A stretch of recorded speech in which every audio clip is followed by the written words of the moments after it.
Full news headquarter.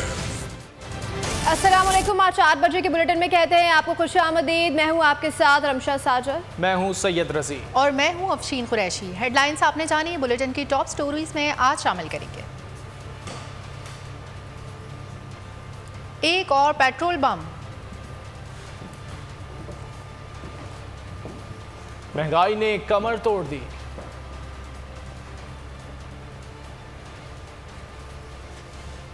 एहतजाज का ऐलान, बड़ा ब्रेक थ्रू और अलहदगी के इम्कानात। शहर कायद में तवील बिजली बंदिश के खिलाफ जमात इस्लामी कराची सरगर्म। हाफिज एमुर रहमान ने आज के इलेक्ट्रिक हेड ऑफिस पर धरना देने का ऐलान कर दिया। बोले रोजाना की बुनियाद पर शहरी एहतजाज पर मजबूर है, लेकिन वफाकी और सिंध हुकूमत कानून पर जूं तक नहीं रेंग रही। शहर में ट्रैफिक की रवानी मुतासर किए बगैर के इलेक्ट्रिक के खिलाफ चौराहों पर धरना देंगे। हुकूमत और सूबाई हुकूमत, और अब तो सूबाई हुकूमत भी वफाकी हुकूमत में शामिल है, और मैंडेट लेने वाली पार्टियां इस अहम तरीन मसले पर कोई आवाज़ नहीं उठा रहे। और उसकी वजह यह है कि ये सारी जमातें के इलेक्ट्रिक की बहुत बड़ी सपोर्टर हैं। इन्हीं लोगों ने के इलेक्ट्रिक माफिया को हम पर मुसल्लत किया। इन्हीं लोगों ने एग्रीमेंट किए। अव्वल तो वो एग्रीमेंट भी के इलेक्ट्रिक की इंतज़ामिया के मफाद में थे, लेकिन जो चीज़ें भी उसमें तय हुई उस पर अमल दरामद नहीं हुआ। अमलन ये हुआ कि जनरेशन का जहाँ तक ताल्लुक है, इन्होंने अपनी पैदावारी सलाहियत में इजाफा ही नहीं किया। एक खुर्रम दस्तगीर साहब हैं, इनके पूरा मैं उनकी फैमिली बैकग्राउंड में तो नहीं जाता, जिन्होंने हमेशा कराची दुश्मनी की है, मैं इस मौजू पे नहीं जाता शख्सियात पर, लेकिन खुर्रम दस्तगीर साहब बड़े आराम से फरमा देते हैं कि हम मुल्क भर में जो है वो लोड शेडिंग खत्म कर रहे हैं, मुल्क भर में ये कर रहे हैं, और कराची में लोग बिलबिलाते हैं तो वो कराची का तस्करा भी नहीं करते हैं। कराची की सियासत में बड़ा ब्रेक थ्रू। सरबरा MQM पाकिस्तान खालिद मकबूल सिद्दीकी डॉक्टर फारूक सत्तार से मुलाकात के लिए इनकी रिहाइश गाह पहुंचे। जराये के मुताबिक दोनों रहनुमाओं में मुलाकात के दौरान सियासी सूरत हाल, NA 245 के ज़िमनी इंतखाब पर गुफ्तगू की गई। बल्दियाती इंतखाबात और दीगर पार्टी मामलात पर तफसीली बातचीत हुई। जराये ने दावा किया कि फारूक सत्तार ने खालिद मकबूल सिद्दीकी के सामने रोड मैप रख दिया और आज़ाद उम्मीदवार की हैसियत से इलेक्शन लड़ने का अज़म जाहिर किया। खालिद मकबूल सिद्दीकी से अपील की कि MQM मेरी हिमायत करे। इस वक्त इत्तेहाद की अशद ज़रूरत है, अगर मिले नहीं तो मज़ीद नुकसान होगा। दूसरी जानिब तर्जुमान MQM पाकिस्तान ने खालिद मकबूल सिद्दीकी और फारूक सत्तार की मुलाकात से मुताल्लिक़ खबरों की तरदीद कर दी। कहा, खालिद मकबूल सिद्दीकी की फारूक सत्तार से कोई मुलाकात नहीं हुई। अवाम गैर मुसद्दक़ा इत्तलात पर कान ना धरें। वज़ीर आला पंजाब कौन होगा? लाहौर हाई कोर्ट ने PTI और मुस्लिम लीग काफ की दरख्वास्तों पर फैसला सुना दिया। हमजा शहबाज के बतौर वज़ीर आला पंजाब इंतखाब के लिए आज दोबारा गिनती होगी। अदालत ने कहा, मुनहरिफ अरकान के 25 वोट निकाल कर दोबारा गिनती की जाए। दोबारा रायशुमारी में जिसकी अक्सरियत होगी वो जीत जाएगा।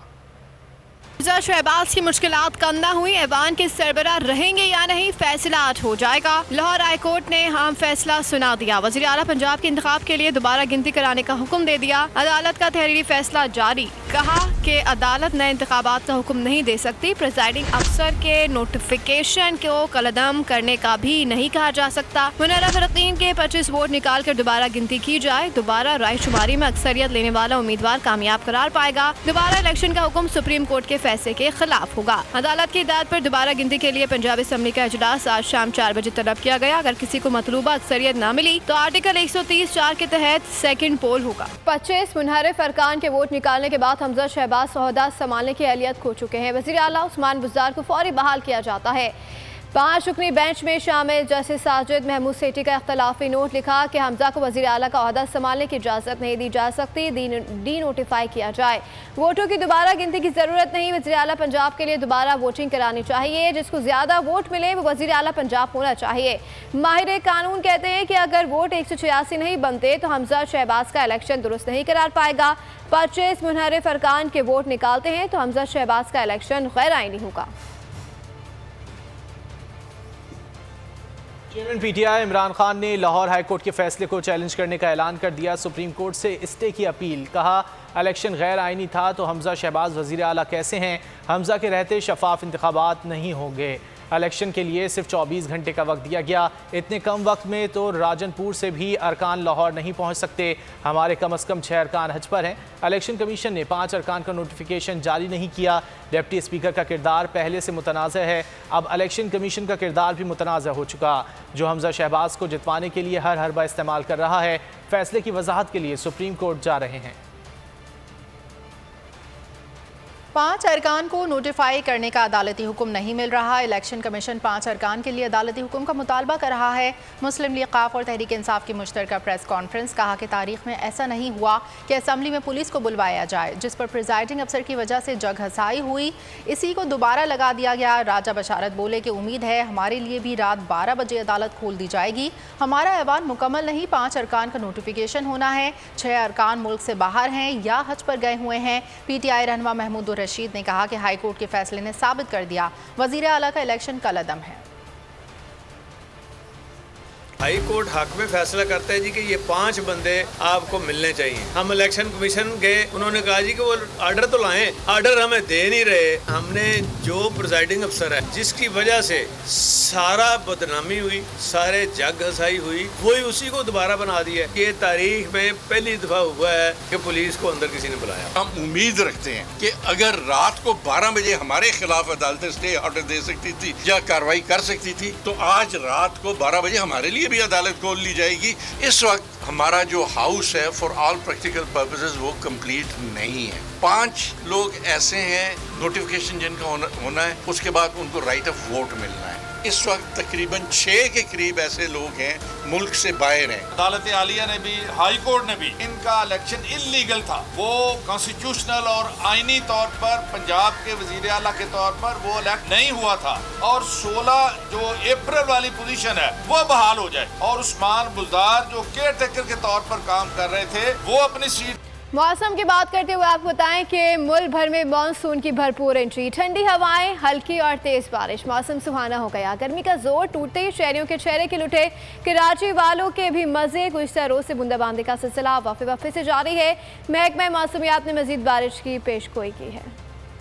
शहर कायद में आज भी हल्की बारिश से मौसम खुशगवार हो गया। कराची के मुख्तलिफ इलाकों में रात गए बूंदाबांदी हुई। इस वक्त शहर का मौसम कैसा है जान लेते हैं बोल न्यूज़ के नुमाइंदे शाहरुख शाह से। शाहरुख बताइएगा कैसा मौसम है शहर कायद का? इंतहाई खुशगवार है। रात गए भी हल्की बूंदाबांदी और कहीं हल्की बारिश जो है वो रिकॉर्ड की गई। जबकि अगर मैं रात गए की बात करूं तो कराची के मुख्तलिफ इलाकों में PCHS, नर्सरी, गुलशन इकबाल, गुलिस्तान जौहर समेत जो इर्द गिर्द के इलाके हैं वहाँ पे हल्की बूंदाबांदी और हल्की बारिश रिकॉर्ड की गई। महकमा मौसमियात की जानिब से आज जो है वो आज भी हल्की बारिश की जो है वो पेशन गोई की गई है। ताहम जो है वो कल रात से जो है वो तेज़ बारिश, धुआंधार बारिश का जो है वो प्रेडिक्शन की गई है। आज जो है वो मौसम इसी तरीके से क्लाउडी वेदर रहेगा, जिसमें ज़्यादा से ज़्यादा दर्जा हरारत 33 टू 35 तक जो है वो जा सकता है। इस वक्त जो है वो क्लाउडी वेदर है, हवा जो है वो तेज़ चल रही है और इसी तरीके से मौसम आज जो है वो रहेगा। हल्की बारिश जो है वो आज एक्सपेक्टेड है। जी, आगे बढ़ते हुए आपको बताएं कि चेयरमैन PTI इमरान खान ने एक बार फिर साइफर की जुडिशल तहकीकात का मुतालबा कर दिया। इस्लामाबाद में सेमिनार से खिताब करते हुए कहा कि धमकी आमेज मरासला पाकिस्तान की तौहीन है। सही मायनों में इसकी तहकीकात हो गई तो मुल्क का बहुत फ़ायदा होगा। इम्पोर्टेड हुकूमत की नाकिस पॉलिसियाँ। तहरीक इंसाफ कल तारीखी एहतजाजी जलसा करेगी। PTI को इस्लामाबाद के परेड ग्राउंड में एहतजाज की मशरूत इजाज़त मिल गई। रात 12 बजे तक जलसा ख़त्म करने की हिदायत। खिलाफ वर्जी पर एक्शन लिया जाएगा। असद उमर ने अवाम को भरपूर शिरकत करने की दावत दी थी। खबरों के सिलसिले को आगे बढ़ाएंगे। पीपल्स पार्टी मुखलिस है ना ही वफादार, जो वादे पूरे होते हुए नजर नहीं आ रहे। सिंध हुकूमत के साथ साथ विफाक से अलहदगी के भी इम्कानात हैं। रहनुमा MQM साबिर कायम खानी ने हुकूमत से नाराज़गी की वजह बता दी। कहा मुआहदा करना मुश्किल था, इत्तेहाद पर वोटर्स के जहनों में सवाल उठते हैं। अभी हम मोहलत दे रहे हैं मगर इन्हें भी ख्याल करना चाहिए जो मुआहदे किए थे खुलूस नीयत से पूरे करें। रहनुमा MQM का मजीद क्या कहना था कि किसी टाइम लगता भी है कि इनकी लीडरशिप को एहसास है, लेकिन ये कि बातें करने के बावजूद अमल में नहीं। आज़ाद कश्मीर की कानून साज असम्बली ने 1 खरब से ज़ायद का बजट मंजूर कर लिया। वज़ीर आज़म आज़ाद कश्मीर सरदार तनवीर इलियास गरीब आदमी के हवाले से ज़कात फ़ंड्स पर बात करते हुए आपीदा हो गए। तकरीर के दौरान कहा कि ज़कात फ़ंड से किसी की 3000 रुपये मदद तौहीन से कम नहीं। 3000 रुपये में 1 साल कैसे गुजारा जा सकता है? गुर्बत क्या चीज़ है, इसका एहसास अमीरों को कैसे होगा? मेरा दिल खून के आंसू रोता है। और अब जिक्र वबाई सूरत हाल का। मुल्क में मोहलिक वबा कोरोना के 101 मरीजों की हालत तशवीशनाक। NIH के मुताबिक 24 घंटे के दौरान कोरोना के 17,640 टेस्ट हुए, जिसमें से 694 अफराद में वबा की तस्दीक हुई। कोरोना केसेस की शरह 3.93% रही। कोरोना का कोई मरीज जाँ बहक नहीं हुआ।